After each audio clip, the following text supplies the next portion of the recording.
আসে কাজল রিয়া এসে রাজের পাশে বসে বসলো। সরি আপনাকে অনেকক্ষণ ধরে বসিয়ে রেখেছি। সরি আপনাকে অনেকক্ষণ ধরে বসিয়ে রেখেছি।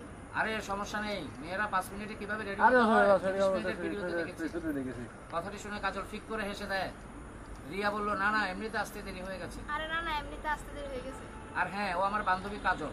আর হ্যাঁ, ও আমার বান্ধবী কাজল। আর কাজল ও হচ্ছে রাজ। আর কাজল ও হচ্ছে রাজ। সাইড দিন আমার একসাথে fiancé। দিতে পারবি না? কি হইছে?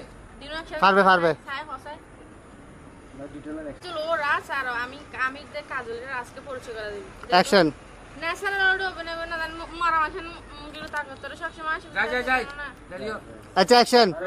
রাজ আমার ফিয়ান্সে।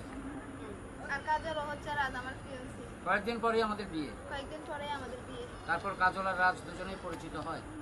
কেমন আছেন আপনি? আসো। ও আপনি? ও রাজ অপলক দৃষ্টিতে কাজলের দিকে চেয়ে আছে আর ভাবছে বেশ দেখতে। কথা বলো তোমরা। রিয়া বলল, তো কিছু অর্ডার করেছেন নাকি করবেন? কোনো কিছু অর্ডার করেছেন না করবেন? রাজ না। কাজলের দিক থেকে চোখ সরিয়ে বলল, না তোমাদের জন্যই তো আমাদের অপেক্ষায় জন্য তো ছিলাম। অপেক্ষা করছি। তোমরা কি খাবে তা অর্ডার করো। অর্ডার করো। এভাবে সেদিন তাদের মধ্যে অনেক কথা হয়। অনেক কথা বলো, আমার সাথে অনেক কথা বলো। অ্যাকশন। একটি পার্কে বসে আছে রাজ, বারবার ঘড়ির দিকে তাকাচ্ছে।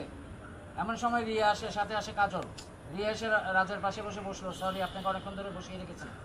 আরে সমস্যা নেই, মেয়েরা 5 মিনিটে কিভাবে রেডি হয় মিনিটে কিভাবে রেডি হয় তা আমি 30 আমি মিনিটের 30 মিনিটের বইতে দেখে ফেলেছি। কথাটি শুনে কাজল